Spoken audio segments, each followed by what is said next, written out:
Namaste and good evening, everyone.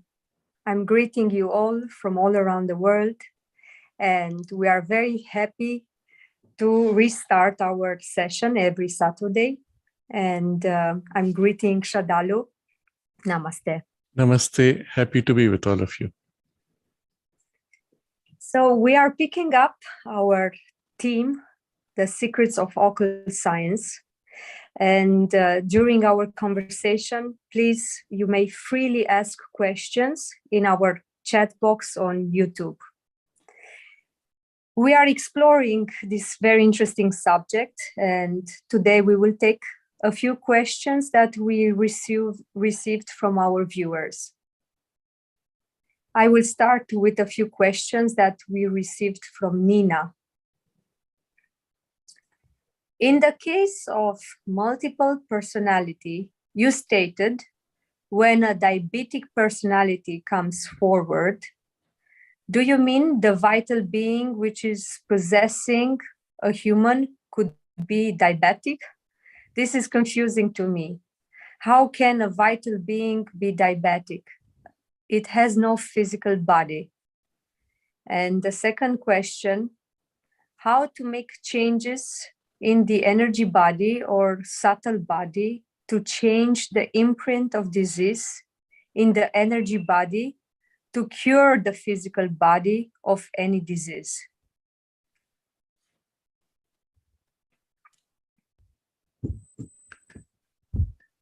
These are extremely interesting questions, and they come from something we had discussed last time.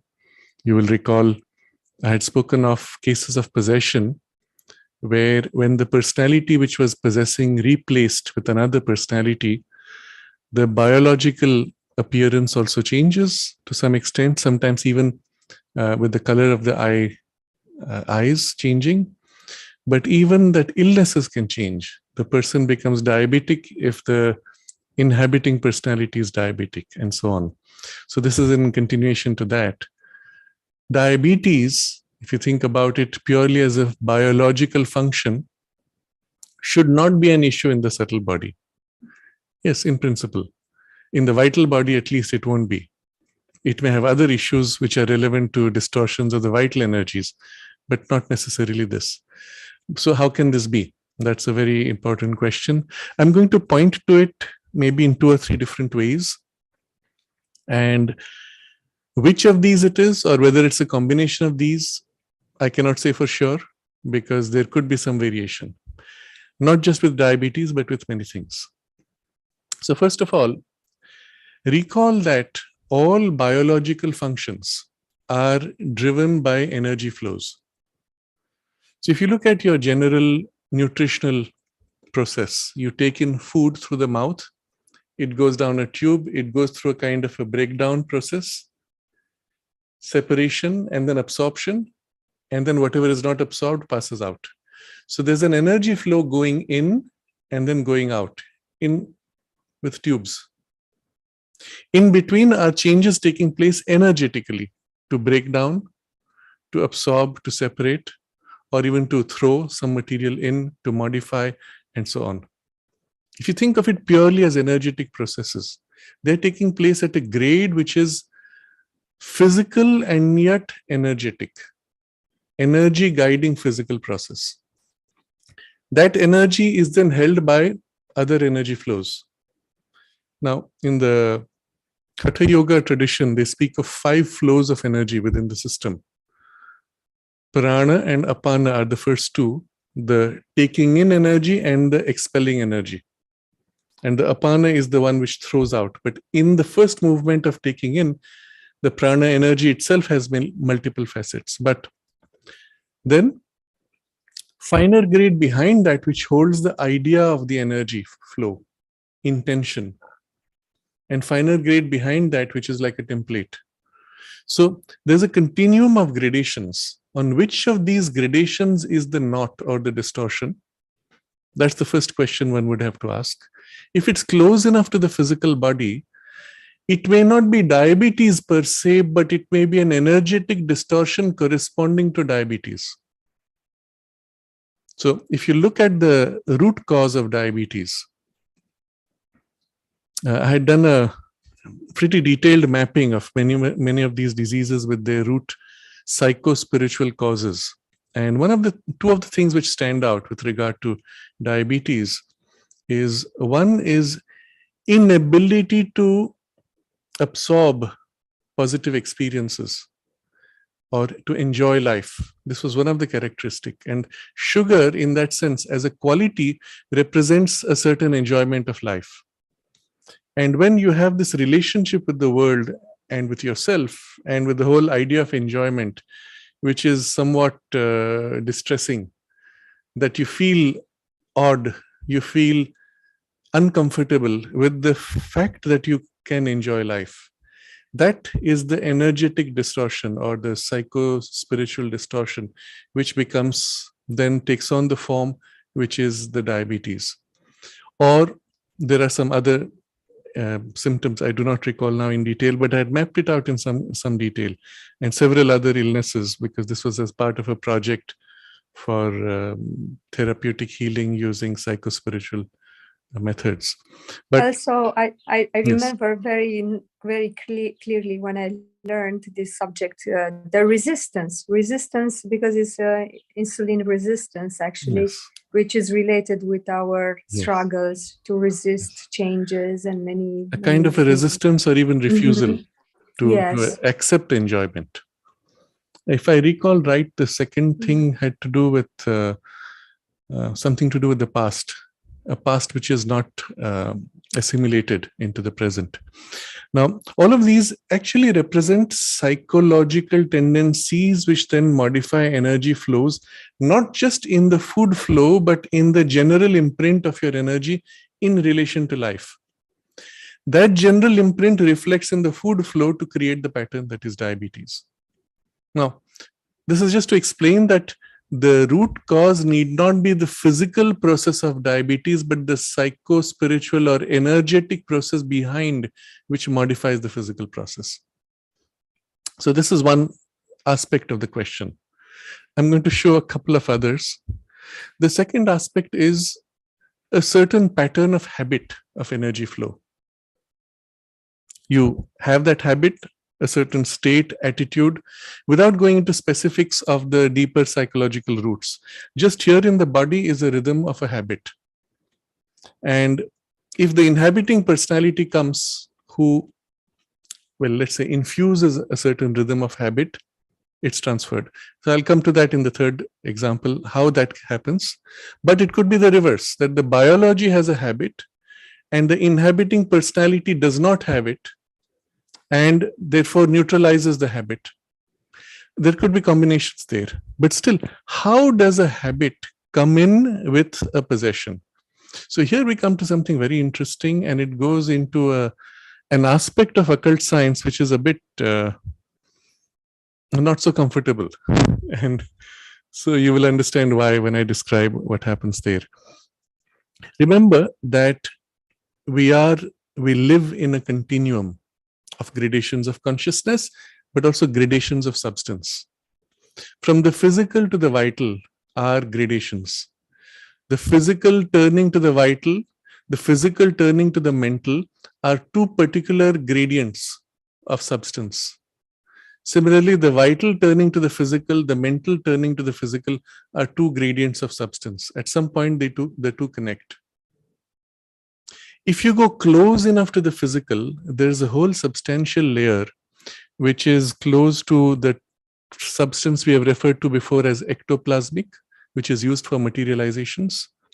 It is very close to the subtle physical. And so we have as if a substance that has almost a physical density and yet is subtle enough that you cannot see it normally. You can feel it when you bring your palms together. Sometimes you can feel the sensation of contact. And that's the contact of the subtle physical of one palm touching the subtle physical of the other. And then it thins out into finer gradations. But the densest layer, what Mother describes as the nervous envelope, is of a grade which is almost material.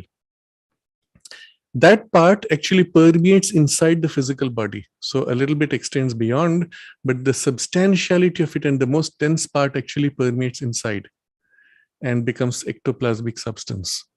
And this, you will recall, I had mentioned in a different context of materializations. When a medium is used by some being to produce a materialization for the being. So the ectoplasmic substance of the medium or the people who have come in the hall is absorbed by the being, assembled into the form of a human body, and then the being enters to inhabit it. And the shape, the face, he can just mentally imprint any image as if like a cinema screen on which you shine a light. You simply visualize and the image forms in the ectoplasmic substance. So its face, it can change. So let's say there are 2 or 3 people who have come to consult the medium. In the first case, the being picks up the memory from the person in first person. Let's say he asks for his grandmother. It puts the light of the face of the grandmother, and there she is. The rest of the body is somewhat unfocused anyway. The second person speaks of some, let's say, uncle or nephew. He picks out the image and pops it on the same. So the body is the same, the images are changed on the face. And you have the illusion that, 20 different people came in the materializations, you had 20 materializations. No, it's just one being, just changing the appearance. Now, all this is to prepare you for something even more, uneasy. This substance has been absorbed from the people, from the medium in this case, who then goes into deep trance if it's his or her substance that is absorbed. But it takes time, it takes energy to assemble, to gather, to hold, and then to release. What about if you could get that easily from somewhere? What about getting a ready-made body form of that substance and use it? And that's what they do in certain types of occultism. And so this gets into that murky area. When somebody, a human being, leaves the body, there's the separation of the vital body, mental, psychic, etc. We don't go into the details. But the part which was the subtle, physical, densest, ectoplasmic body, that also is there and often tied to the physical body. In India, Mother says they rushed to have the cremation because she said they did not want ghosts. That's how she explains it, very simply. But the rationale behind that is that in the cremation of the physical body, this particular dense, subtle physical substance also is dissolved very quickly. If it is not, as in the case of burials, then as the physical body breaks down, this substance stays longer and hangs around. Now think about what that means. The vital mental bodies are gone, the soul is gone with it. Physical body is decomposed, and this intermediate shell of subtle physical ectoplasmic substance is hanging around. By habit, by substantiality of form, it's hanging around. What does it do? If it has strong physical imprints of habit, it will follow those rhythms of habit. Otherwise, if it's just hanging around or it's attracted to a certain similar vibration and goes in some area, because it's almost physically substantial, you could see it in certain conditions of dusky light where there's not much bright light, or sometimes when there's a strong electric charge, as in a thunderstorm, you can almost see it, and that's the time when people see ghosts. That's the ghost. Except it's just a shell hanging around with no intelligence driven by it. Unless, and this is where this weird part of occultism comes, somebody seizes this shell for its use. Now, this could be done by an entity of the vital, which then takes the human physical shell, subtle physical shell, and inhabits it in order to now enter or act on the physical domain, or as close to the physical domain as possible. In such a case, the being does not need to take ectoplasmic substance from the medium and can pretty much go around and do things which you would be able to do in that grade of consciousness or substance. So the principle, once understood at a certain period of human history, in certain cultures particularly which were more occult, they put a lot of energy to develop this technology as a technology. Imagine having a ready-made human form of that substantiality. infusing into it certain intentions, energies, even consciousness, and then using it. And in Egypt, for example, they did some of this work. You see, what the reason why they had to preserve the physical body was twofold. In the earlier days, it was only the highest spiritual kings whose bodies were preserved, because it was like a spiritual samadhi. In the physical consciousness, a spiritual consciousness is fixed, infused into the earth for humanity. But later, during the declining phase, when a lot of the occultism took over, they would make mummies out of almost anything, including animals. And the intention there was this, that they would remove the physical organs in many cases because they wanted to preserve the physical body, but they fixed the spirit of the form. That's the phrase Mother uses. They fixed that into the body. And the intention was this particular layer to be fixed and infused with intention, as if that person is present with a physical vibration. Or in the later, more dark period of occultism, they would animate that like a robot. It's like a ready-made robot into which you just have to infuse certain intentions and energies and release it to do specific work.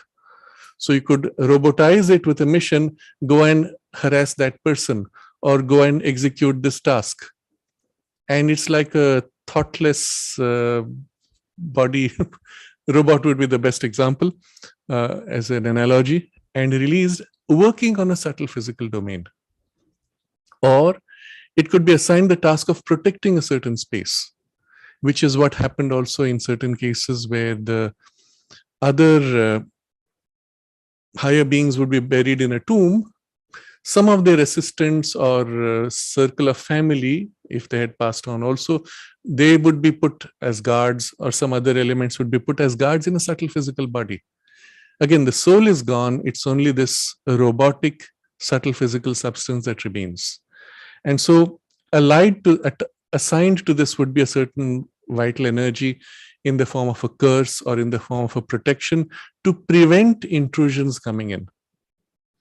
Now, once you understand how this could work, the potential scope is quite amazing, because the magicians in this case, and there's nothing spiritual about it, it's purely an occult knowledge, they can animate, or they catch these shells of human beings and animate, assign them tasks, create a whole paraphernalia of action on that level. How effective is it? Well, on that level, it is very effective.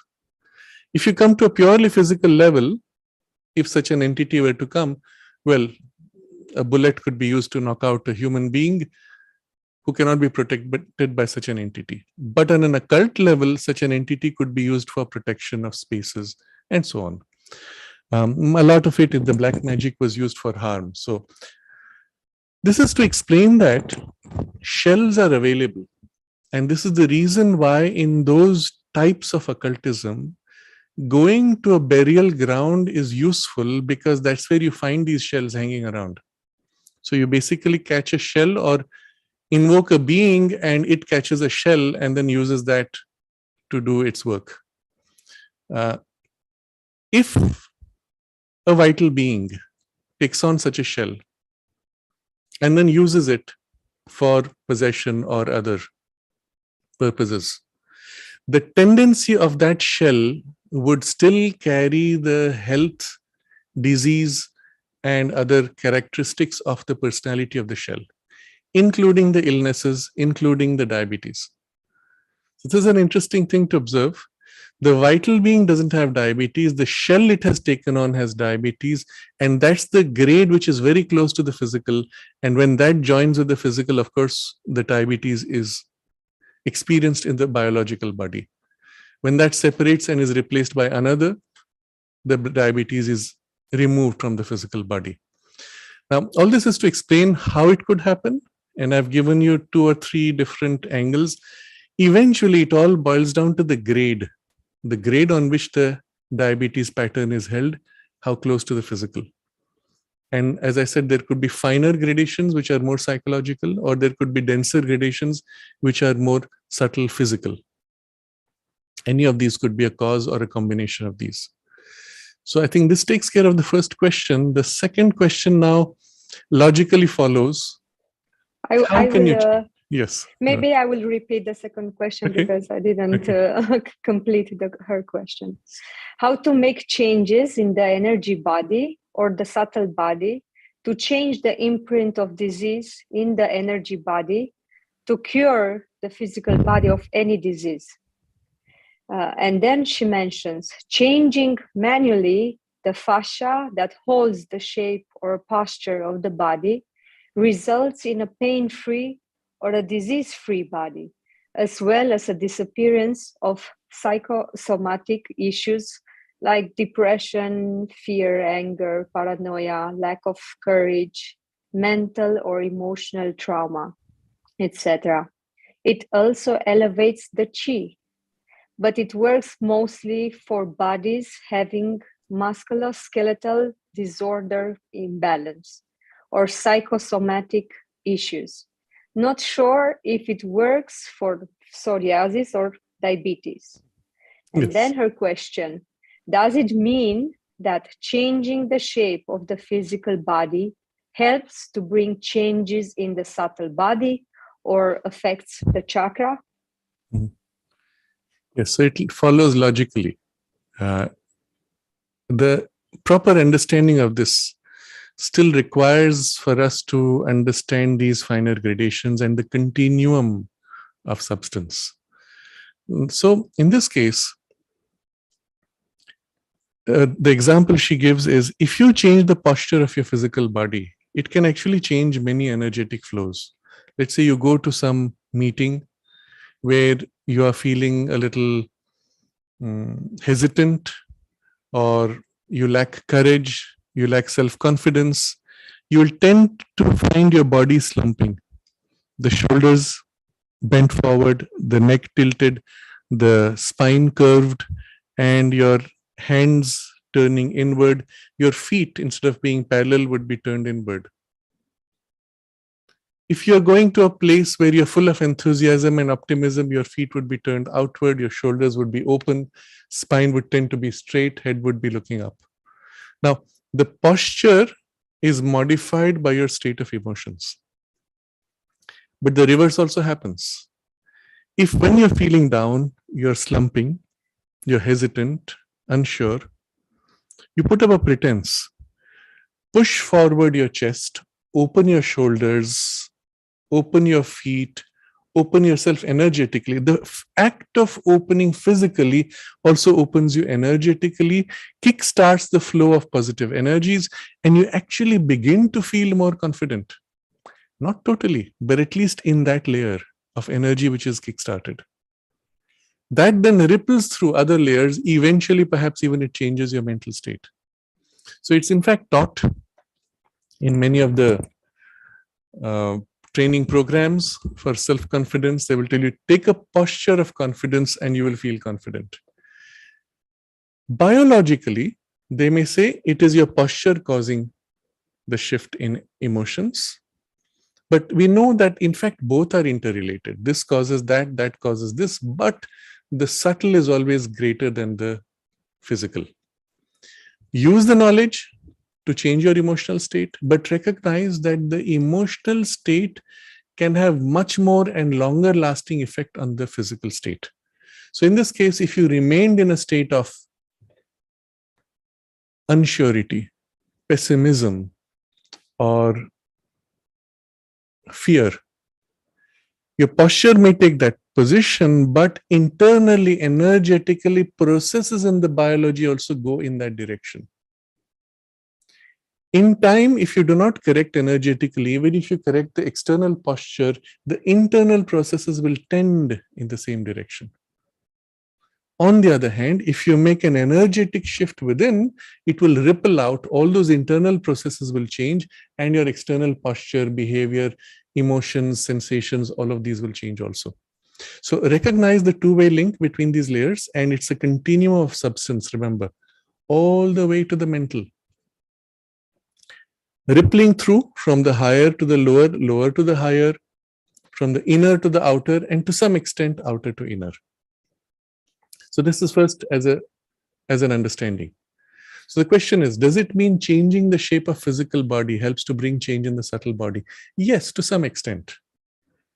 But it's not a one-to-one correspondence because substantially they're different. Your emotions are not of the same substantiality as your gross physical. Their relationship with space and time are not the same as your gross physical. And yet, because they are linked in our body, changing the body posture does have a ripple effect on those levels.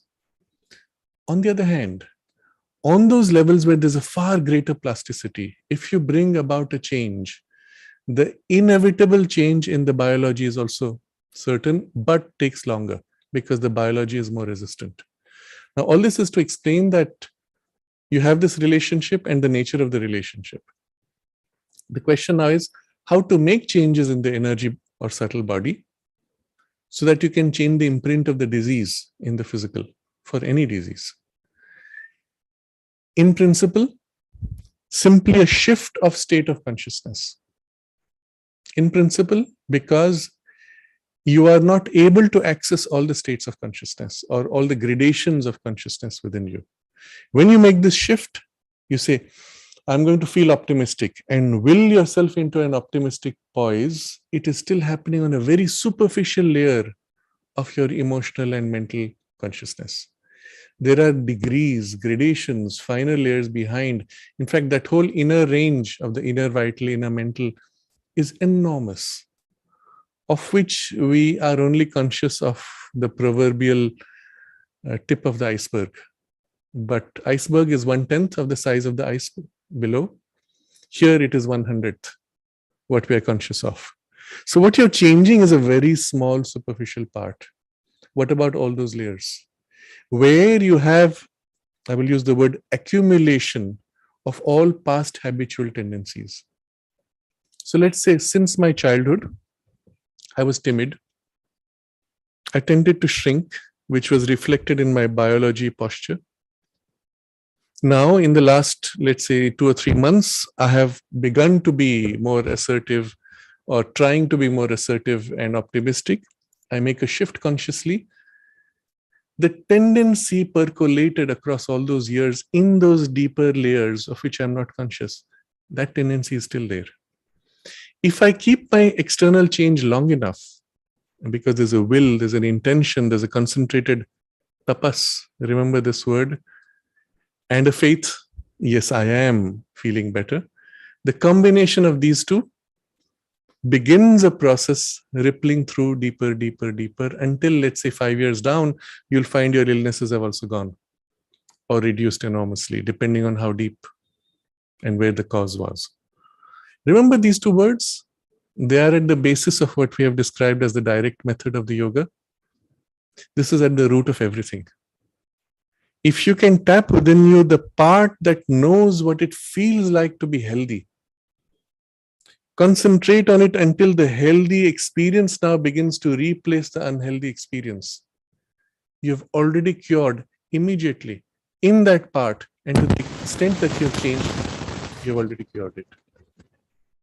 Accessing the faith, concentrating to increase it and to fill it into the rest of your being, that's your difficulty. Because in the first place, most of us are not conscious. That's where the doctor comes. Doctor says, you will be well. No problem. I've cured hundreds of people like this. You will be fine in 2 days. That infusion of his vitality entering you and the faith in the vitality already creates the shift within you before you have taken your medicine.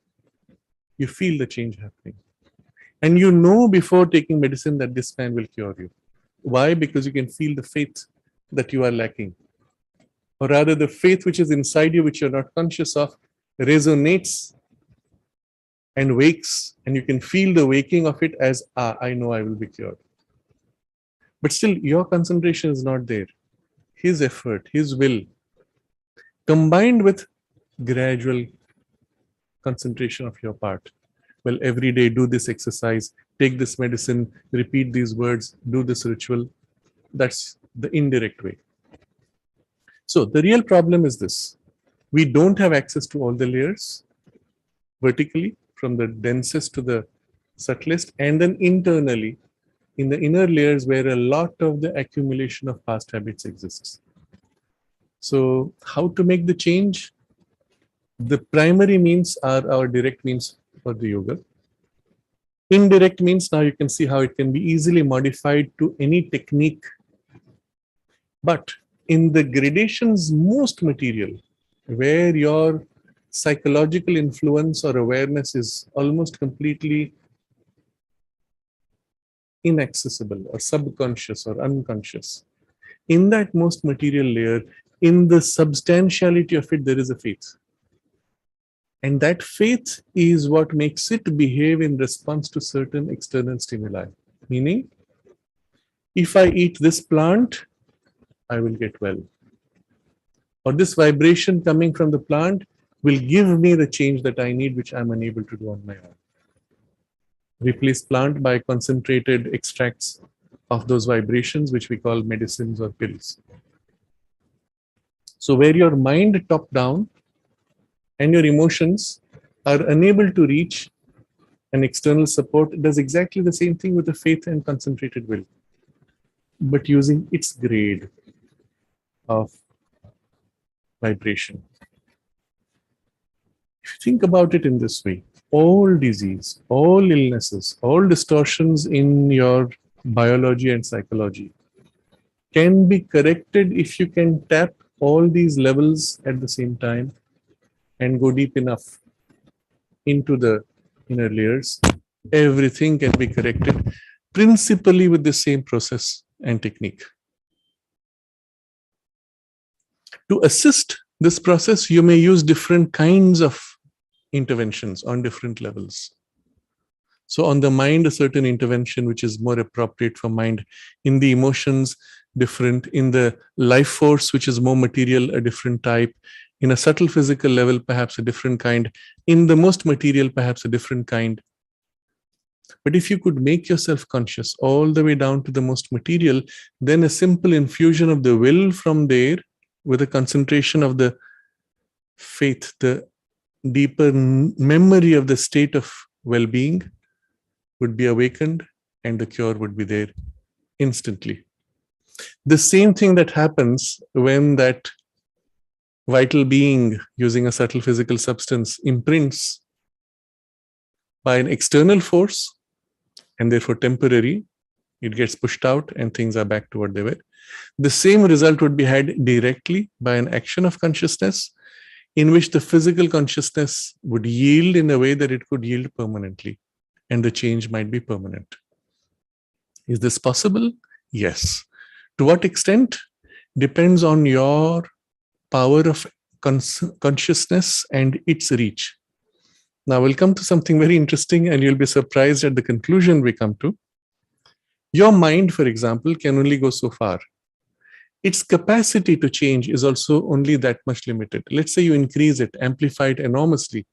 Still, the materiality of it, of the physical substance, will yield up to a point, and the moment the pressure of mind is withdrawn, the physical may go back to what it was. You need a power which is as stubborn, as compelling, as irresistible as the physical, or more. So instead of mind, you have to go a little higher into a more intuitive consciousness. Even that would have a limit. Beyond a point, the physical would say, yes, but you are not good enough. Look at my ability to resist. Give me something which is at least as compelling. And so you go all the way up, and then you touch the supramental consciousness. This is what Sri Aurobindo points to when he says that when you begin the transformation process, it's top down, the mind, the vital, even up to the subtle physical, one can go quite far using just higher levels of higher mind or even intuitive consciousness, intuitive mind, or the overmental, which can go all the way to the subtle physical and parts of the physical. But he says the most dense physical gradations will yield only to the highest because simply they are representing its, let's say, its compelling irresistibility that is represented in the physical substance. And so only the highest supramental consciousness Embracing matter and transforming it will get matter to yield totally, at which point you would be able to completely reshape, recast any process of the biological system all the way into permanence. Effectively meaning even that consciousness, if it rules entirely the physical body, could actually compel the body to say, well, I have to let go of this old habit of aging, right? I refuse to age. Aging is only a past habit built up over a few millions of years of cellular development. I refuse to age, and that's it. And so the body could remain young, shape itself, become reasonably immune to pretty much all physical processes. As I said, reasonably immune. How far depends on how deeply the bond between the two is formed. So these would be natural tendencies of what Sri Aurobindo has called the transformed body, or the supramental transformed physical body. We are not yet there, but we understand the rationale. In that direction, we can make huge ingresses with the mental consciousness and with the intuitive. It does not mean you have to live in the intuitive. It just means your mind, which becomes conscious of the physical on one side, turns also to become conscious of something higher and opens to it. And so your mind, your mental awareness becomes a bridge which can open to things which are beyond your current capacity to directly experience, but you can receive. So infusing mind awareness into the body, and then with that infused awareness turning in an aspiration and a call to whatever extent possible, becoming aware of your highest awareness, grade of awareness in an aspiration and call, and then to receive. And then to allow to soak in, because you must be able to receive, and then to contain, to hold, allows a still higher grade of consciousness, far higher than your conscious capacity, to infuse all the way into the physical and begin the work of healing and regeneration. This is possible for you right now. The direct action of the supramental may not be, because your receiving consciousness must become infinite for that. And when you can infuse the consciousness of infinity into your subtle physical, and when that becomes permanent, you will be able to receive a direct influence of the supramental in your subtle physical, and thence into the physical. But before that, already huge, high gradations of consciousness, which are able to overcome most of the difficulties, are all available to you. Only the most material, densest part may have some resistance. Even those may yield in bits. And all this is available to us as we are. Now, at this point, you see, the entire description of the healing process is identical with your yoga. The means are the same. The process of transformation is it. You may not take it up as a yogic purpose, but you may say, all right, just for this illness, I will make an effort, which is fine also, your choice. But you could just as well put the same effort in working on your whole being. But let's say you have a little cut. You become conscious, well, you hold the cut together, obviously. Press it together, become conscious, infuse your awareness as deeply as you can into it, and then from within it, you turn to that. The method itself is very simple. When you turn to that, which knows, which is the healing, which is the perfection, you turn to that, you must immerse yourself totally. Lose your sense of separateness, that may be one, or you may be one with it, that may replace you totally. A temporary, momentary, partial dissolution of all sense of separateness or ego in that part of consciousness. And you just remain receptive. At the moment where you forget yourself, and that alone is, you have the healing. Doable as you are today, now, in your current consciousness, in some limited, concentrated part, to the extent that you're able to penetrate the illness or the levels of the illness itself. Think about it, work on it. Primarily, it is a yogic process. This is what a healer or a doctor indirectly does, finally. So let's say the healer, Nina, has shared with us some of her experiences. So she is doing an energetic healing. She is transmitting an energy of life force, prana, with combination of whatever good intentions. But on some level, in the very act of listening to a patient, a doctor identifies with the sickness, but not totally, not losing oneself. So there's a part that remains free, a part that identifies, but the free part has the freedom also to know and infuse a positive faith. Oh, this, don't worry, I can do it. And I may not say the word, but I have that conviction which transmits immediately. So you've created a bridge already in the partial identification. And then if you can complete the bridge, you become transparent, the action takes place using you as a link point.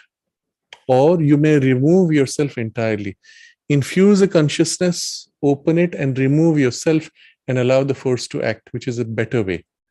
Because this infused intention can go with the patient without your active participation and presence. So these are variations of the same principle, but you understand once the principle is known, all this becomes possible. It's quite fascinating actually when we look at some of these things. But the link, remember, is both ways. From below, upward opening, from above, downward infusing. And when the two work together, you have your miraculous changes. I think that should be good enough for this explanation. We could go to the next question. Nina is asking, I was working on a person having chronic depression. Her eyes were covered during the treatment. As I placed my palm on her chest, she saw a black cloud emerging from her chest and slowly lifted in the air and disappeared. And her depression disappeared instantly. Her outer circumstances were the same, but she was never depressed again, she said. So, what was the mystery of her vision of this black cloud? We say that it was a negative energy stored in the body tissue that was released, but we don't really understand. Okay. But again, the important point is recognizing things happening on multiple levels. As the intervention was made, something was freed, which went out in what appeared to the patient's inner perception as a black cloud.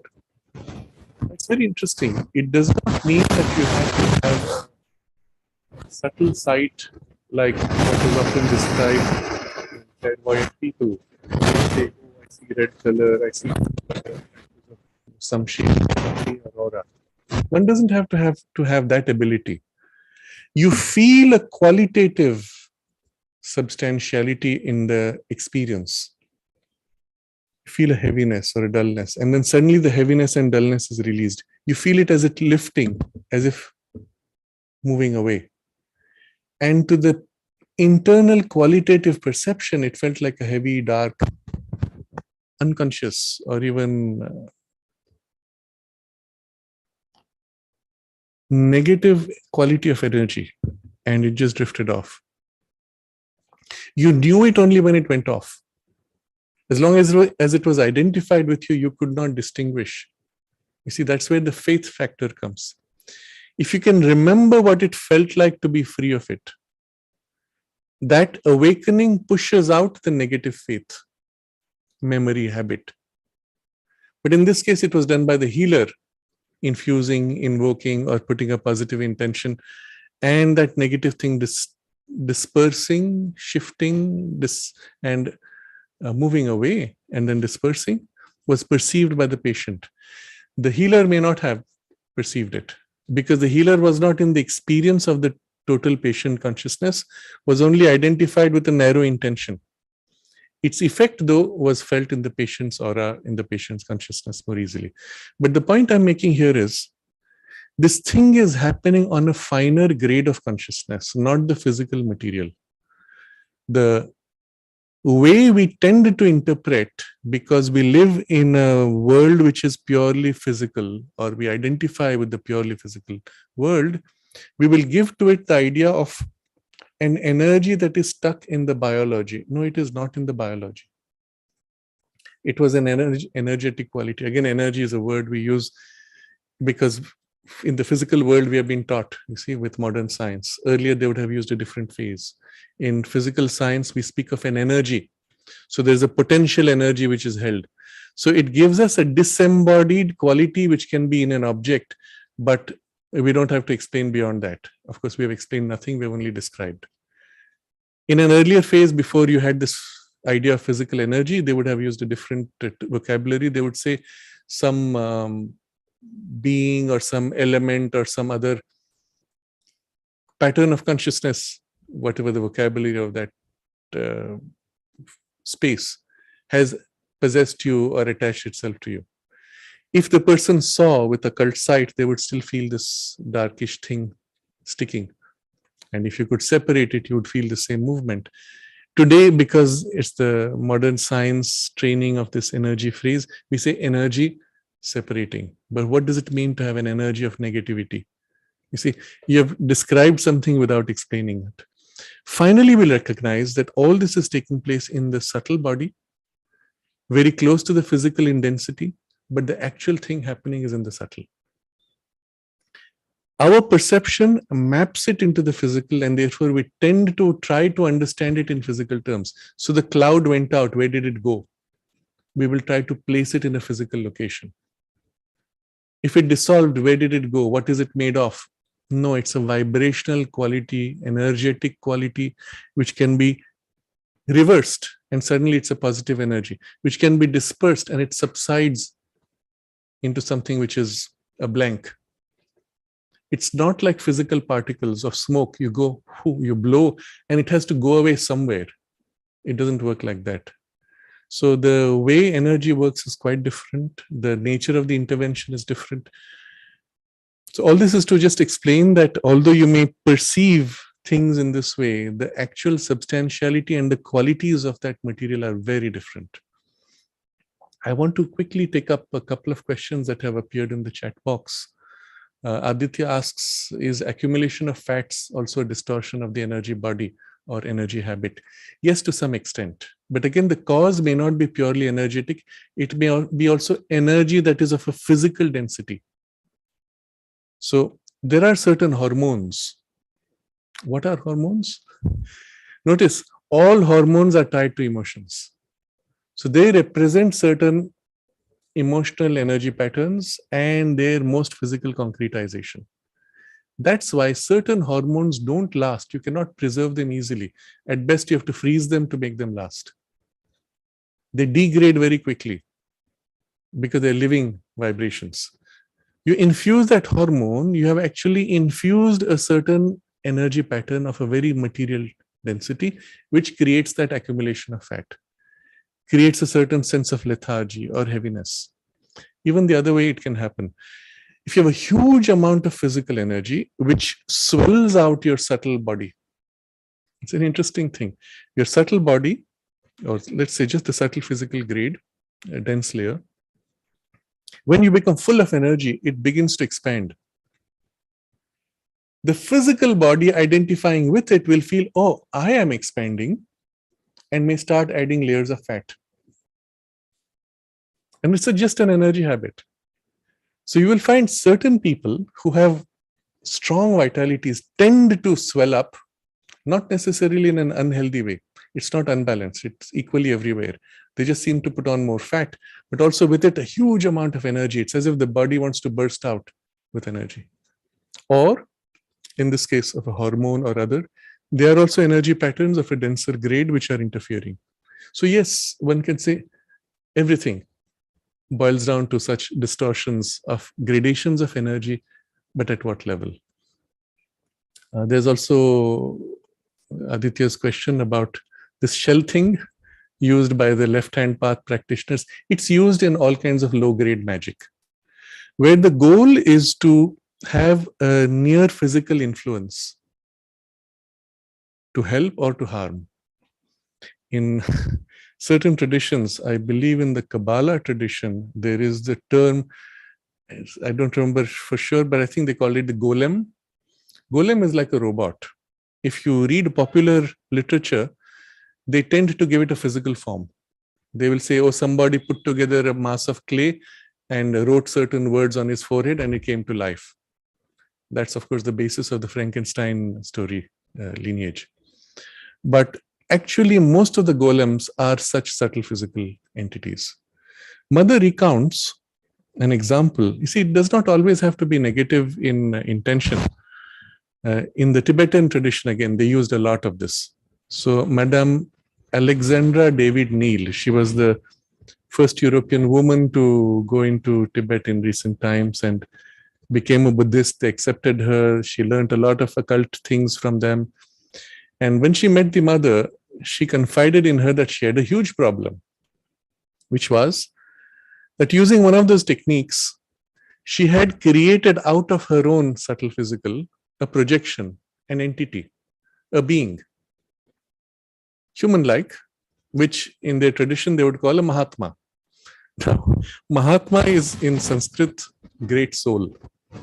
So obviously this is not great soul. It is your own subtle physical substance objectivized into which a consciousness, your own, has been infused with intense intentions which are also your own. Now, in the technique as it is taught in certain occult schools, I won't describe the process because I don't want this to get into it's not safe to experiment with such things. It's extremely dangerous. What they describe is when you create this, you have to be in a positive state. If you are in an upset, distressed state, that thing becomes formed of the substance which is upset and distressed. The result is what happens then you have come out of your upset. That thing remains permanently upset. It is not evolutionary. It is the accumulation of the energy you fused into it. And then what happens?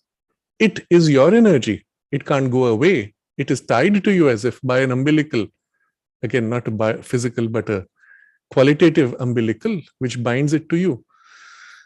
And it bothers you with the consciousness that you infused into it, which you have already grown out of. What do? You can't. You can't escape it. And that was her problem. She said to the mother, I created this Mahatma because, well, I had this knowledge, I tried it out, and this fellow won't stop harassing me. It keeps making demands, it keeps insisting, asking for things. Think about it. What a horrible thing. Imagine you have a servant you have hired who is moody, impulsive, demanding, and harassing you, doesn't need to sleep or eat, but can bother you in your sleep and stop you from living your life and hanging around you all the time, and you cannot throw him out. Because you didn't hire him, it's made out of your own consciousness. And that was her problem. She was being harassed day and night. And she asked the mother what to do. So mother says, well, I taught her how to reabsorb it.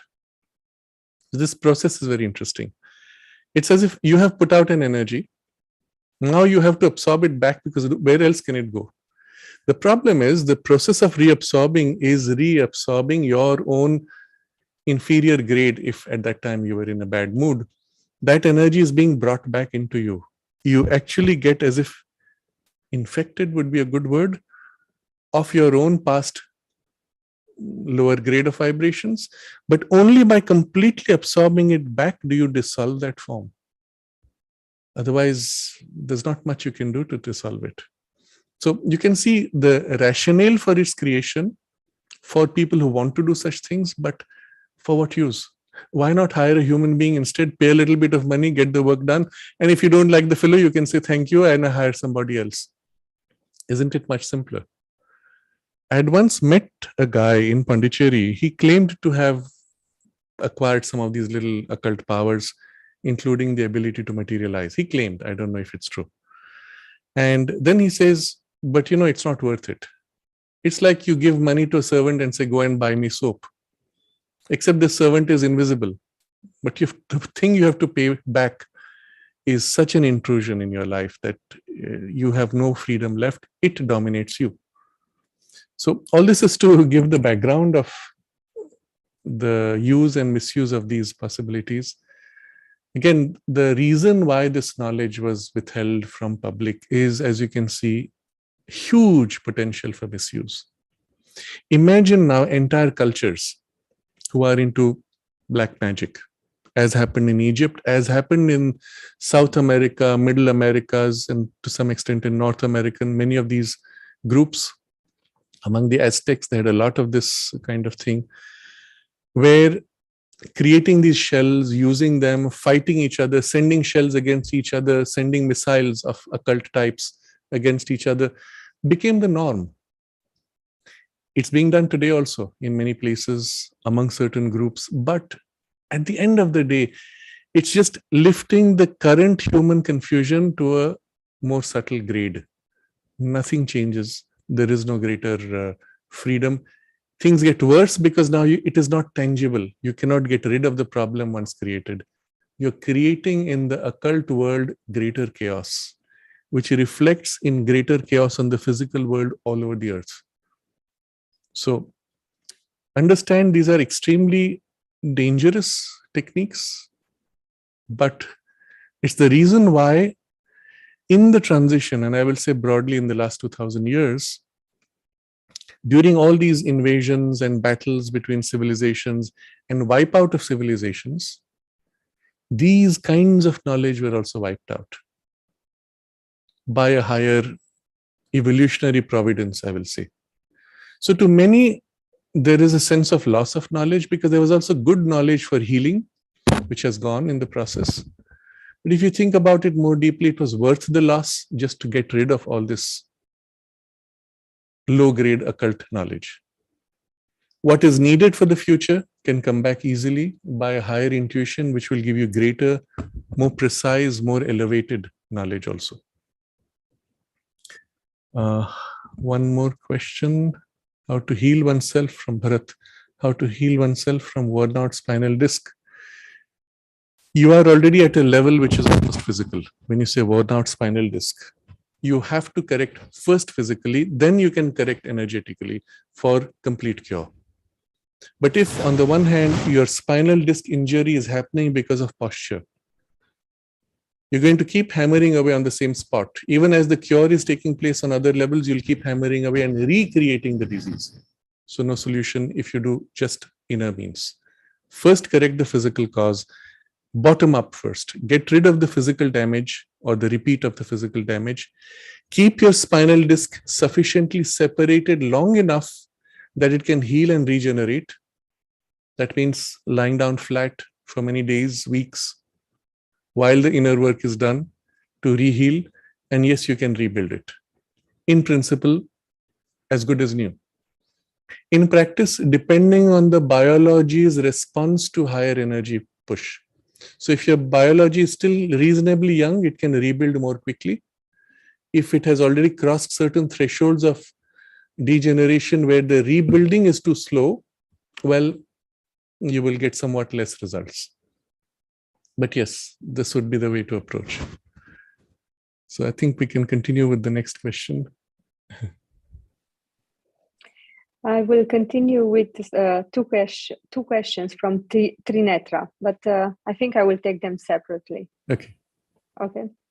So first, what is obsessive compulsive disorder from the perspective of integral yoga, and how to overcome this? Mm-hmm. I think there's also another from Buddha Nursery. Yes, Buddha Nursery also asking how to break free from mental formations. Are there any methods? Does addiction or obsessive habits, thinking patterns have occult background? In the very description, yes. We also have another question. Okay. Maybe it's related. Yes. Could you please share some thoughts on cluster B personality disorders, particularly on borderline personality disorder? Yes. So in the very description of the word obsessive compulsive disorder, you have your first clue. When you say it is compulsive, what does it mean? Something is compelling you. When you say it is obsessive, it's because there's no rationale for it. Within you, there is no reason for it, and yet it keeps popping up. And that itself gives you a clue. It's not yours. The source is not yours. Even though originally it might have been yours, right now it is not yours. The correct term that the mother uses in her vocabulary, one could use many terms, you make your own. She uses this correct term, which is formation.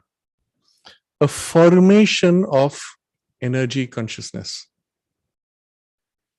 When you have, let's say, gone through a certain rhythm or a repetition of certain emotions or thoughts, the repetition of it tends to create a rhythm, which tends to create a repeating habitual pattern, which then you may disconnect from, but it continues. Very simple. You take water, or you go to a still pool of water or a teacup, you put your spoon in, turn. You turn long enough, remove the spoon, the water keeps swirling. The spoon is gone. There's nothing now in your intention, but the habit continues. How long? In the emotions, it can hang on quite a bit, depending on how distinct the formation was. So if you take the teacup, do a light turn, it'll wear out quickly. You do a clear, rapid turn where a nice cone of a center of a whirlpool forms, it will last very long because it has been individualized into a rigidity of the whirlpool. You go to a larger lake, you swish your hand around, well, the water keeps moving, but there's no rhythm, there's no structure, it fizzles out. You keep round and round on the same spot, it forms an individuality. If you keep round and keep moving, no problem. So all depends on what kind of individuation and rigidifying influence was infused in that rhythm. Once that has got sufficiently strong, you are not interested, but it keeps influencing you because it's a part of your consciousness and rooted in your consciousness. A variation to this would be a similar bundle entering from outside, which you did not create, but something else or someone else created, but which got into you and is doing the same thing. Now, it could be both. It could be a mix of both. It could be either of them. And depending on which one it is, one would deal with it differently. If it was purely your own, let's say during your student days, you picked up certain habits. Now you want to be free of it, but the habit sticks. You would deal with it differently. If it has come from outside you, it has still used something within you which was receptive to get a hook and then to amplify. So you still have to get rid of that receptive state. Otherwise, if the external influence is removed from your system, it leaves a kind of a hollow and you suddenly feel, oh, I am no more finding this excitation, and you call it back. Because the basic receptivity or affinity that was there has not gone. So in any case, you must do this. Okay? If there's an additional external influence, then you would do something more to remove it. So let's look at the first step, which is really in our hand immediately. 2 ways to reverse a whirlpool created. You put the spoon back and reverse it. Reverse long enough, the whirlpool breaks down and either the tea comes to a halt or it spins the other way, the way you would want, isn't it? Another way, you put the spoon in as a block. The flow hits, breaks down quickly, stops. So both suggest psychologically different methods. First is build a positive habit. Let's say you have a compulsive or obsessive tendency to smoke. That's the nature of the craving in any case. Addiction is of that nature. You build a positive. How do you build a positive? Consciously enjoy fresh air and feel so good breathing fresh air and infuse that good feel into your whole being. When the craving comes up, it is craving something. Infuse something which is so positive and so much more intensely vivid that that craving itself thins out and gets higher satisfaction in the positive. Go out into nature, breathe fresh air, breathe deeply, absorb it deeply, and feel so good about it, and infuse that feel good. Again and again, slow, deep breathing, enjoying, absorbing life force, and let it lift you emotionally, energetically. The high that you get will be far greater than anything this can give, which is only an excitation. It's not a real high. So in this way, you build a positive habit. If you have a habit of being critical of people, of thinking negative, well, consciously infuse a positive thought. So let's say I have a habit of thinking of X as negative. Consciously find something that I can appreciate, and then consciously infuse a genuine, full appreciation of that one thing. Even somebody you entirely hate, you will always find things which they are good at, or which are good in their personality or in their character or in their behavior. Appreciate those and let that appreciation overwhelm you, to the point where the part that feels the criticism itself get absorbed into this. So if you're conscious of where it feels inside you, it's not a physical location, it's in your subtle body. But it corresponds to a physical location. Sometimes it is inside you, generally it is more outside you. You will say, oh, the part where I dislike him, it is somewhere here. Just observe, it's in your subtle body. Well, feel good and let the feel good spread into that part. And if you would like, you visualize or intend the other thing to dissolve. So this comes to the second technique, which is each time that thing tends to come up, you put a block. No, this I will not pay attention. You don't fight. When you fight, you give it more energy. You withdraw energy by saying, oh, not worthy of me. Distancing yourself, withdrawing attention. It fizzles out from lack of your interest. But if each time it comes up, you say, oh my God, it has come up. What do I do now? Oh, I can't help it. I'm struggling. Oh, I can't help it. I let go. You've put huge amount of energy, made it big in your consciousness. It comes up, it's like an itch, it's like an irritation. Poof, not interesting. What's interesting?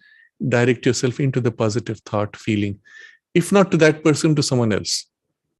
So you replace with a positive, if needed, even with others, but build a positive habit. And where this comes, you refuse. And the third step, if you can, and this is more subtle, become conscious of that feeling, of that emotion, of that tendency from inside out. Relax and open it up to the mother's light. Here, I open and offer this emotion, this feeling, this thought, this sensation, this habit, and open and give. Feel her presence, feel her peace and light fill you and dissolve you in that part. So this requires a greater skill, but to the extent you're able to do, this will be immediate, rapid, and sometimes in a single go, you can dissolve the whole thing. Again, once you've understood the principle, it can be done by somebody else working with you, who feels with you and assists you to make the dissolution, or who helps you to redirect to a positive direction. And that's where all the discussions we had about hypnosis and post-hypnotic suggestions, etc., they come in. But it's far more easy, far more direct if you can do it on your own. It's only if you're not capable, unable to hold attention, unable to feel, unable to become conscious, unable to direct, well, someone else can assist you. Depending on how sticky and deep your knot is, they could only go so far. So this is an understanding of obsessive compulsive disorder, and the same principle, whether it's a mental formation or a vital formation. You have the three methods, use any of them. Do they have an occult background? Yes, you can understand now. I have not touched the variation where there's an external knot coming in. This would be a good example of how the disembodied shells were misused. So I don't know if you have heard such stories. I've come across a few in my life, or sometimes they are there in fiction, where some black magician says, I will make that fellow go mad. And actually from the next day, the fellow starts behaving weird. They have directed an entity, vital being, whatever, to either harass this person or to possess partially. Again, it's only possible if the person had already some receptive tendencies for that vibration. If the person does not, you cannot do it. And this is the danger for the black magician. When they release such a force, the force has to exhaust itself. If not on the target, then it comes back to the attacker and harasses him. So generally, in some of these traditions, they will put a secondary goal. If not this, then redirect it to an animal or some such method. But the idea is, once released, a psychological force must exhaust. If nothing else, it comes back to you. But in such a case, let's say some energy comes. For us, reasonably conscious people, I will say, you're already more conscious than you need to for your daily life. For us, if you're sufficiently sensitive, you will feel something from outside bothering you. You'll find these thoughts or tendencies for irritation or upset suddenly popping up, and you say, this is not me. Where does this come from? And the mere fact of refusal is enough to be able to prevent it. Unless you have a really serious issue, which is then requires a totally different overall approach. But for a normal person, you will feel. The mistake you will make is to own it, where you say, I am now angry. I'm going to digress for a moment and come back to this shortly, because this is a very important correction to be made today in somehow in the modern strange new age culture. Okay, we are passing through what Sri Aurobindo has called the subjective age, and subjectivism has become the norm. People are proud of their subjectivity and even their irrationality. So what happened, I was recently, when I was traveling, we were discussing some things in a group, and I was speaking of how we must always, in communications, always affirm our deepest truth. Somebody said in the discussion, someone said, but when I'm angry, should I not assert my anger? Because that is my truth. I said, how is it your truth? It's your anger. No, but it is my truth. I am angry. I said, it is a distortion of your truth. Anger is not you. You cannot call it your truth. And for a moment, he was surprised, because that kind of thinking was not normal in that whole, let's say, space. A lot of New Age, including spiritual communities, speak of my truth, which is purely superficial, emotional, and false. But because it is mine, I claim it as truth. No, truth is what is the essence, which is true eternally. The depth of your being, of your soul's qualities, of the self, of the divine presence, those are true because they are eternal. They do not change because of some random events or circumstances. Those are truths. Anger at best is a distortion of a truth. The truth of your genuine intention, perhaps, is now coming forward in a reaction to some falsification and saying, no, but I have to assert. That attempt is anger, but that's a distortion of a truth. It is not your truth. So you need to consciously make this correction. Do not fall for these intermediate levels of illusory truths. They are not truths. And now I come back to the point we were making. Do not identify with these tendencies. Your ego may get a high. A rush of energy seizes you with the anger. How dare you? I am going to... All of these are distortions. The moment it seizes you, say, what is this? I didn't choose it. It enters me. And even if it gives me a kind of a high, I refuse to lose myself into something which is not my choice. Refuse. Bring yourself back into calm, expel that disturbance. You will be fine. You will be able to act with greater freedom. So in that meeting, again, the idea came up, but anger is a useful energy. Why not direct it as an energy? Isn't it? My response was, all anger is a state of loss of control. Whatever you say or do in anger, when you're out of the anger, you will regret, always.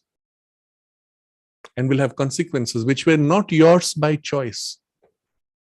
Therefore, yes, you could turn anger into an energy of action, but the consequences of that energy of action will be more chaotic than if you acted from energy that emerges from calm, which is consciously in your control or which even manifests a higher influence. And therefore, anger is never worthwhile. It is a distortion, it is a falsehood, always with distorted and false effects, side effects, or even primary consequences. But all this was a diversion. To come back to this idea, any external influence trying to trigger you is external, refuse. As a rule.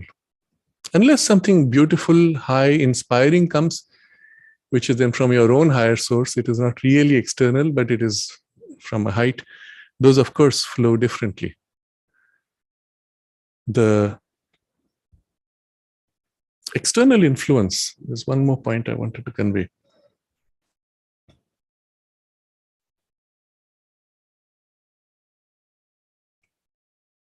I'll come back. So, a conscious choice to simply refuse is enough. But you must refuse in relation to something which you know already. That's why organizing your consciousness around some meaningful center frees you from these aberrations and distortions of external influence. Otherwise, all kinds of influences pass through you, seize you, influence you, pull you here and there without your knowing even.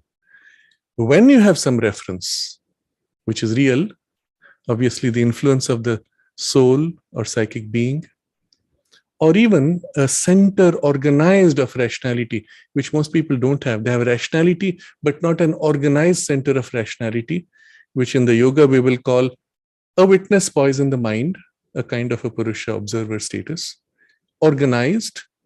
Then you have a reference, either mental or a deeper. But without a reference, when something seizes you, you flow, another thing seizes you, you flow, and you end up each time justifying, this is my truth, I am living by my truth. No, you are living by your idiosyncrasies or impulses or not your influence, which you claim to be yours because you identified with it. So, all of this is to point out that external influences can affect, sometimes can seize you, and can seize you in a partial hook, in a part of your personality, warping only that part of personality or that function. But it will be seen, it will be felt by anyone who is in your presence, sensitive enough. They'll say, there's something which is missing, which is not yours. It's unlikely. But if long enough you identify with it, you will claim it as yours. And if it's removed from you, you will say, I am missing something in me. This would be the greatest danger. That would be a kind of a very, I will use the word partial possession.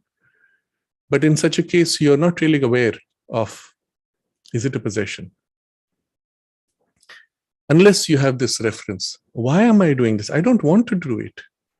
So a typical pattern, it will be, I am getting these repeated thoughts which are negative. But I don't want to think them. Do you want to think them? No, I don't. Then it's not yours. Then it's either a habit bundle of your own creation from past or an external infusion, which can happen also by other means. So that gets into a bit of a messy part of the occultism. You go to a cinema, you watch the movie and you come out and you'll notice within your head there is a song which is whirling. The words which were repeated several dozen times at least in the song, they are going on, right? Are you conscious? No. But are they there? Yes. And so already at a subliminal level, they repeat, and then gradually at a subconscious level, they sink. You wake up from sleep and you might find, if you're conscious again, that's why it's so important to have a conscious center. You find, that thing is repeating. But remember, it's like a mantra that is infusing an intention inside you at a subconscious or subliminal level, which could become an illness, which could become a change of behavior patterns, which could modify your interests and priorities, like a post-hypnotic suggestion. So it's not necessarily that you have to have an entity that does it, but it can be a will put out in a general format, especially through cinema, is one of the most powerful means.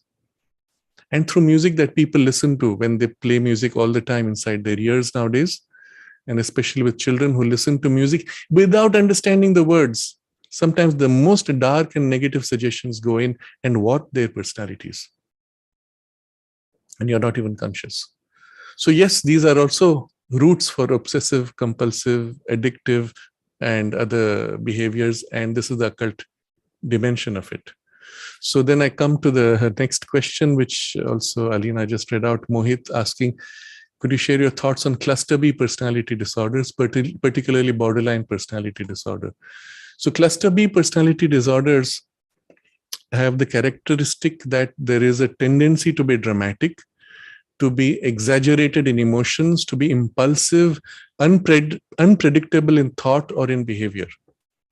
So in the conventional psychology, they make a whole classification of antisocial personality disorder, borderline personality disorder, histrionic personality disorder, narcissistic personality disorder.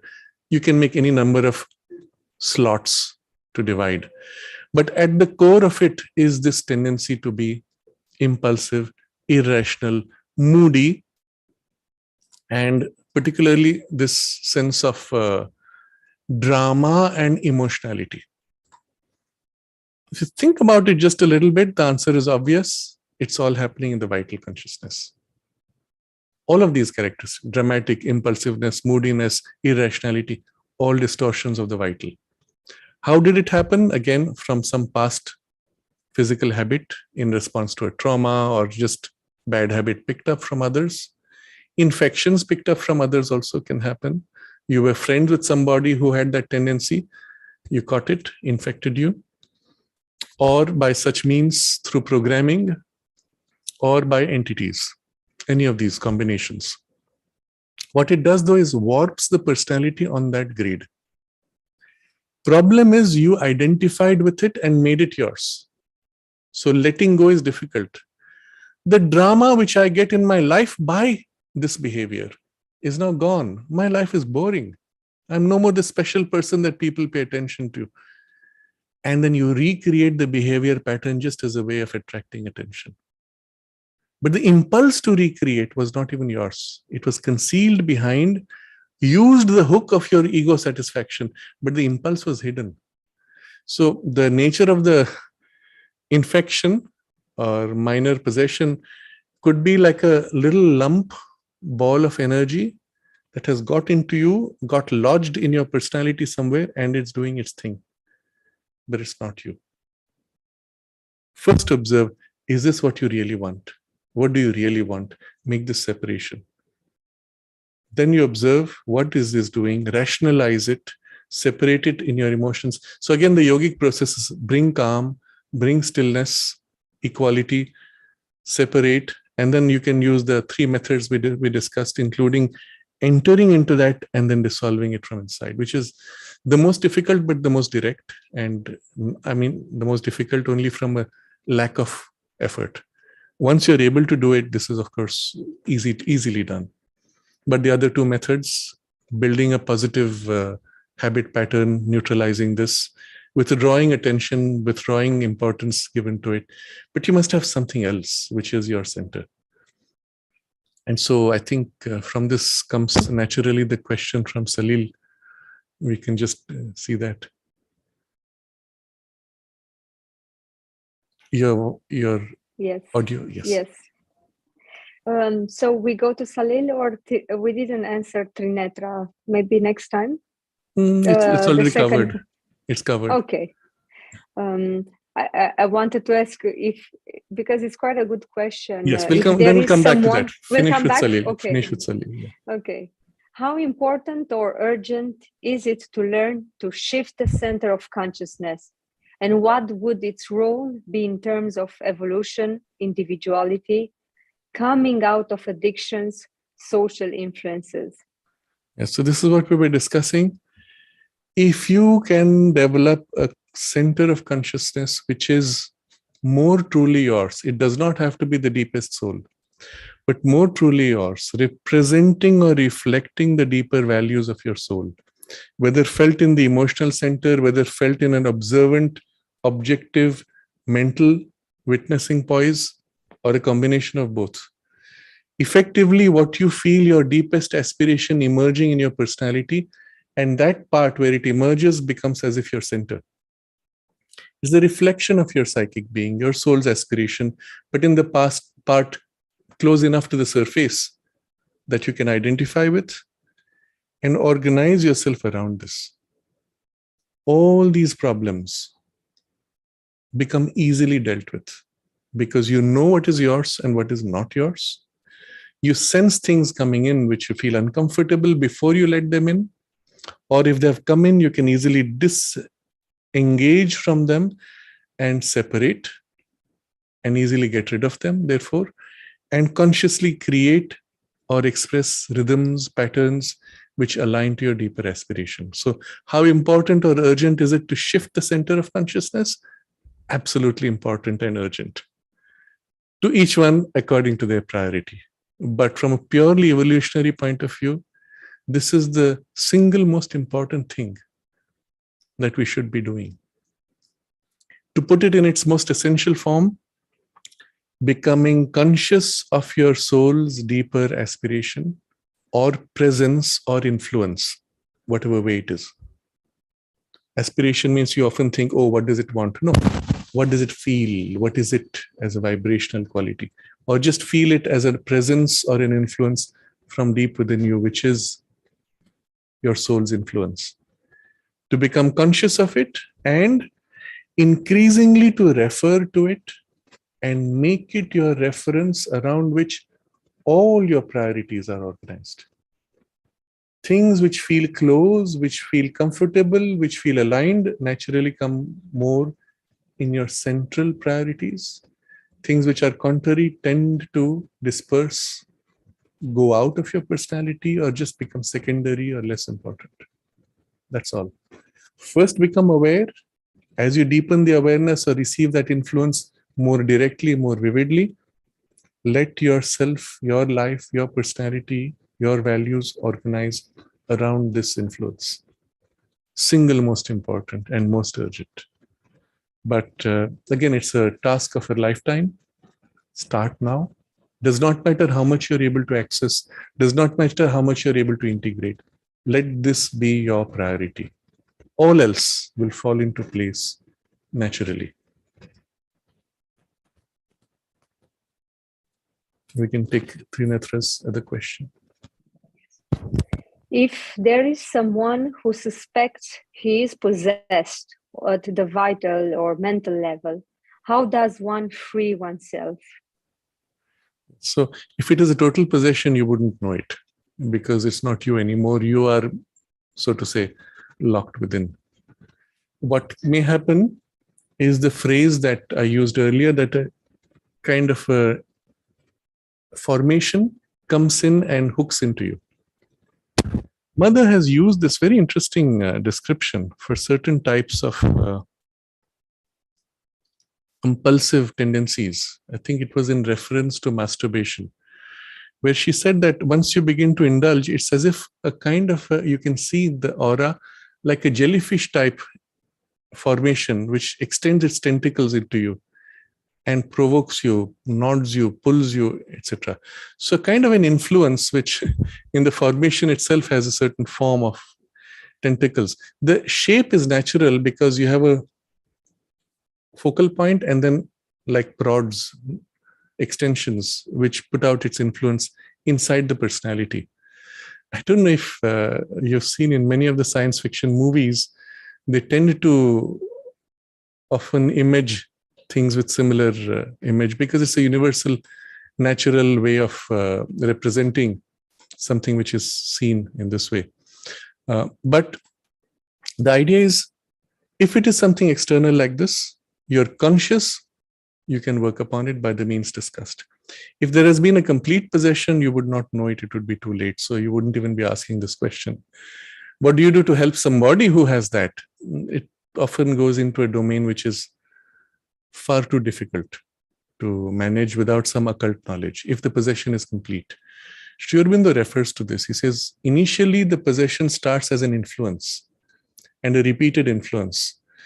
When the person now gets hooked to that influence and now starts calling it, that's when the entry can begin.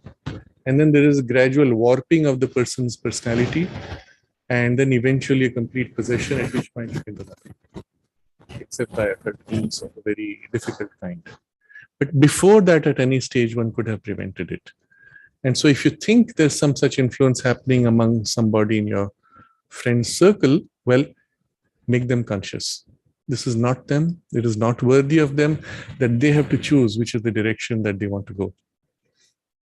In certain kinds of circles, and this goes again into a kind of a dark space in finance, at the higher levels, they do not let you go up the ladder unless you accept to become like them, which is a kind of a sociopathic type, where you suppress your conscience and are willing to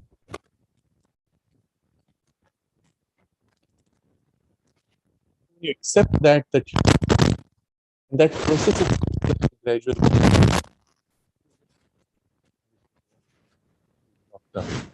by those influences. So again, this is to make you conscious. It's not a serious threat unless you already had a major. It's not a serious threat. Do not worry about it. Little influences we can easily deal with if you become conscious, and that's why focus on centering yourself in your priorities, in your aspiration, and the influence of the psychic presence within you. I'll just quickly look at the questions also.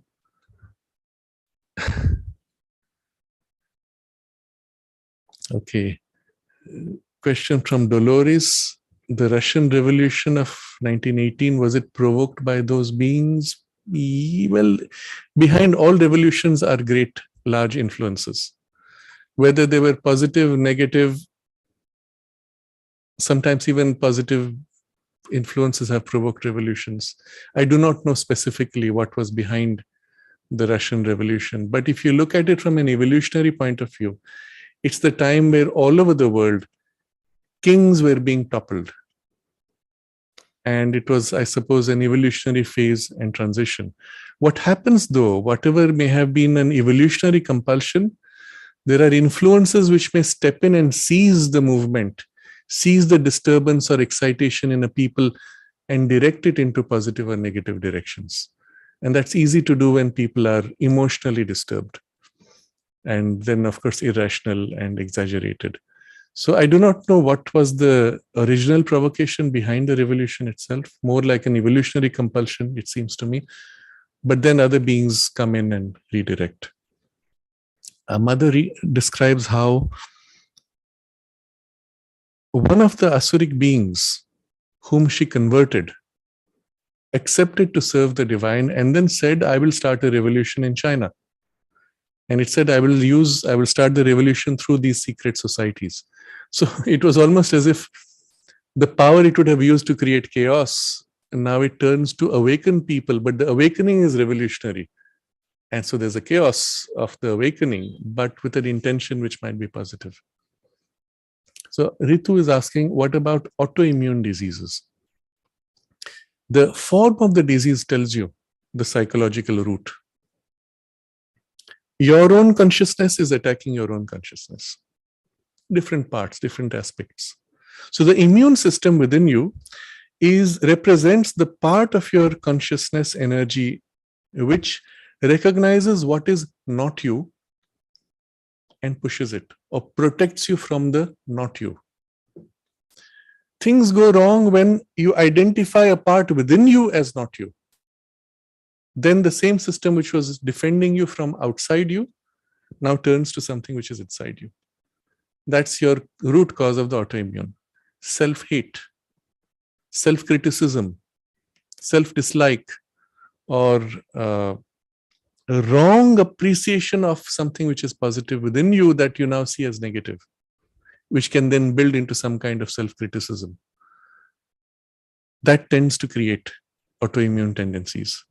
It starts initially with a mild reaction, slight inflammation of some kind, where your own immune system is creating the inflammation.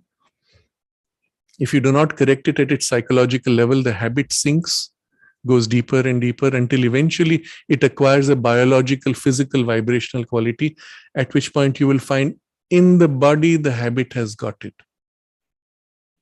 I remember a case of a young man who had some kind of an autoimmune disorder.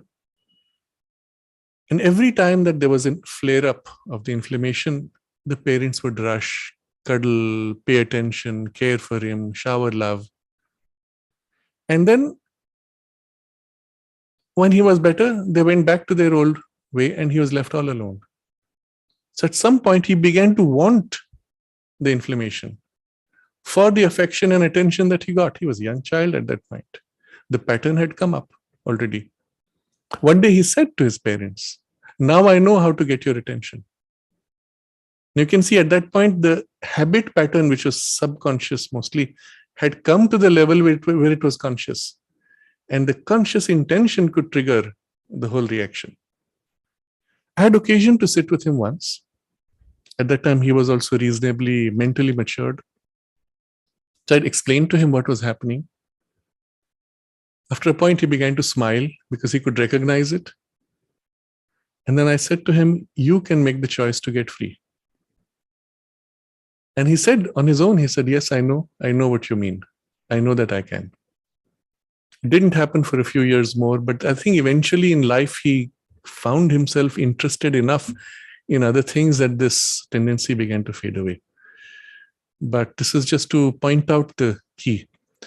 Sometimes it may simply be from childhood a pattern of hate of oneself. And you correct it by recognizing and beginning to love yourself. What does that mean, really? First, start with what you represent truly as a soul, as the child of the Divine Mother. The single most precious thing for her, as is every other soul, but the single most unique relationship that is yours with her and that is hers with you. Begin to acknowledge this. Let it grow inside out. From there, all the different forms of personality, including the distortions, recognize that these are your sheaths in process of development. Recognize their potential strengths. If there's already a narrow point in which you have that distortion of or self-hate, you can go for it directly. But start with this, because then you have a positive thing to fill it with. You cannot remove a negative and leave a hollow because it will slip right back in. You cannot fill it with a fake positivity either. So all healing, as a rule, starts with what is most real and true within you, which is inside out from the soul or top down from the self. There's no other healing. Indirectly or directly, sometimes through reflections of these, but it's always top down or inside out. And so start with that and then turn to the things where you feel there is a knot and consciously begin to dissolve it, learn to accept, learn to appreciate, and sometimes it may need for you to change your way of thinking even. I am always lethargic. Where did I get the idea? It was told to me since my childhood.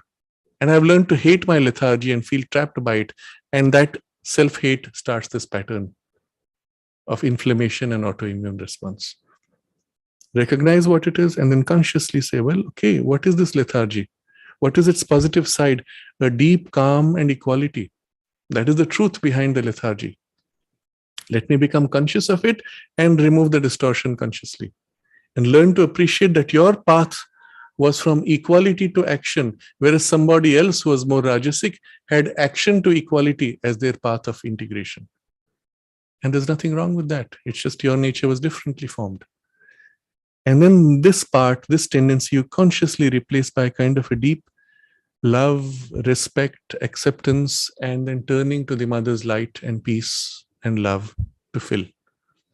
So these would be some means by which you could overcome autoimmune tendencies. If they are deeply rooted in the biology, still start with the psychology and then infuse from there and replace the biological tendency.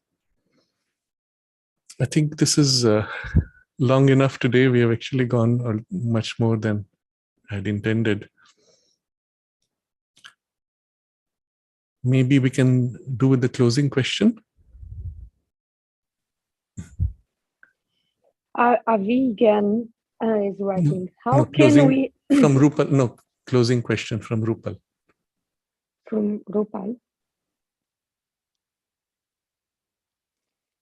Rupal Panchal is writing, is conscious affirmation better than hypnosis or subliminal programming?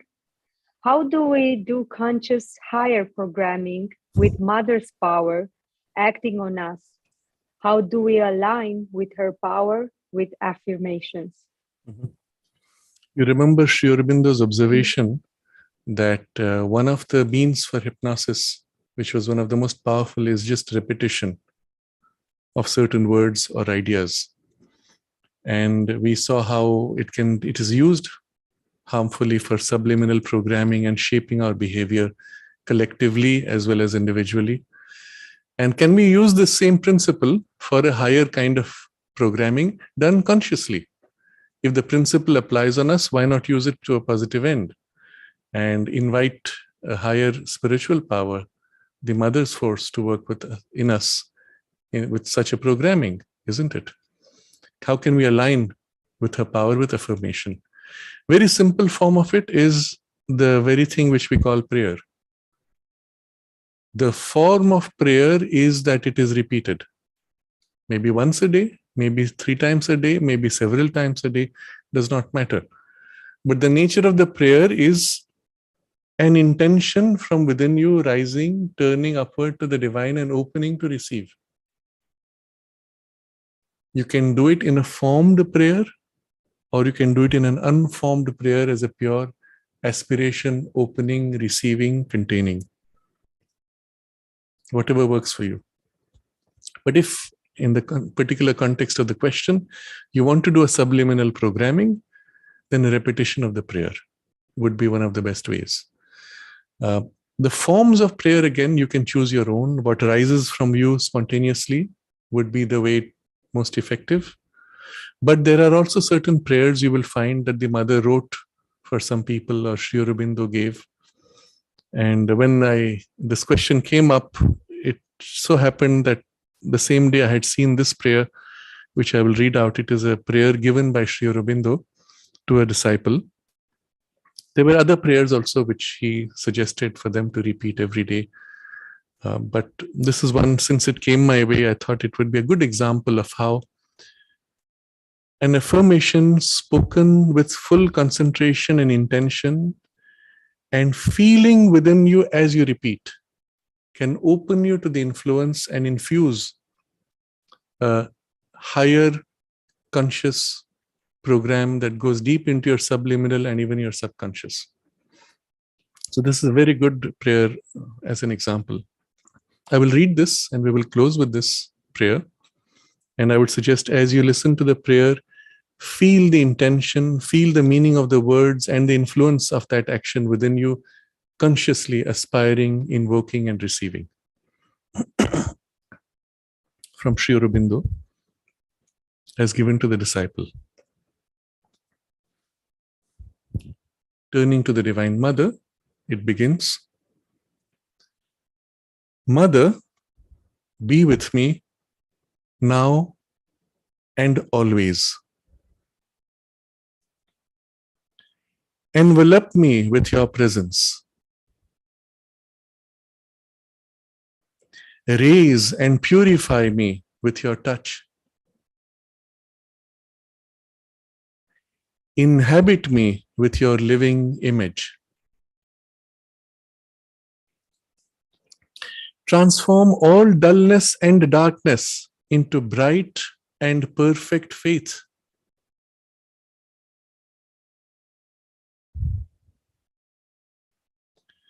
Transform all restlessness and agitation into inviolable calm and peace.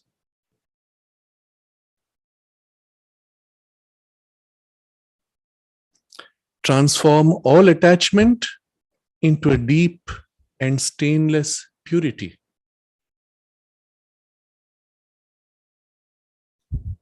Mother, liberate and change me. Perfect your child.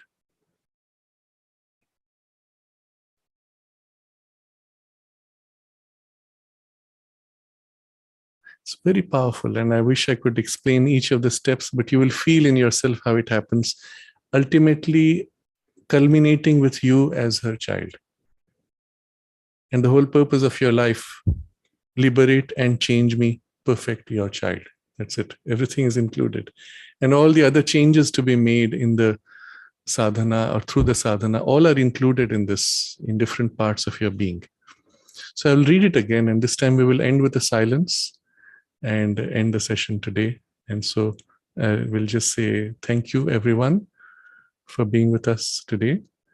And then I will read the prayer and we will end with silence. Namaste.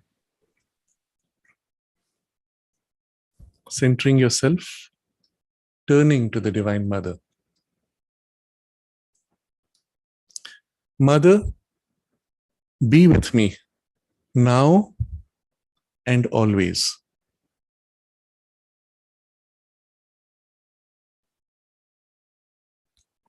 Envelop me with your presence.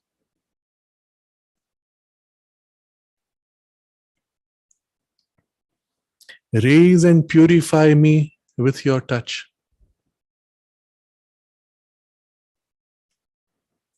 Inhabit me with your living image.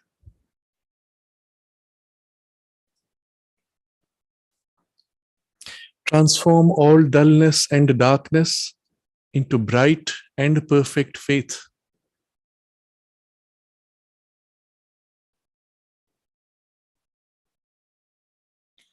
Transform all restlessness and agitation into inviolable calm and peace.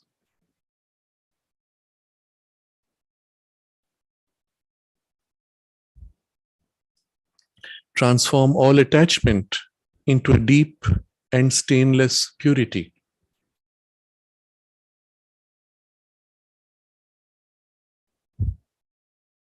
Mother, liberate and change me.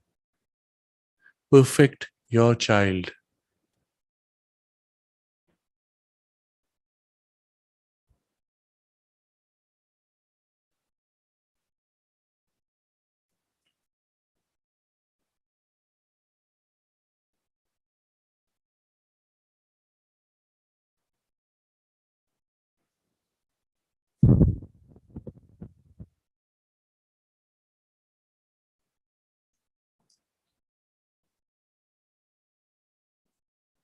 Namaste and thank you all. Namaste. Thank you.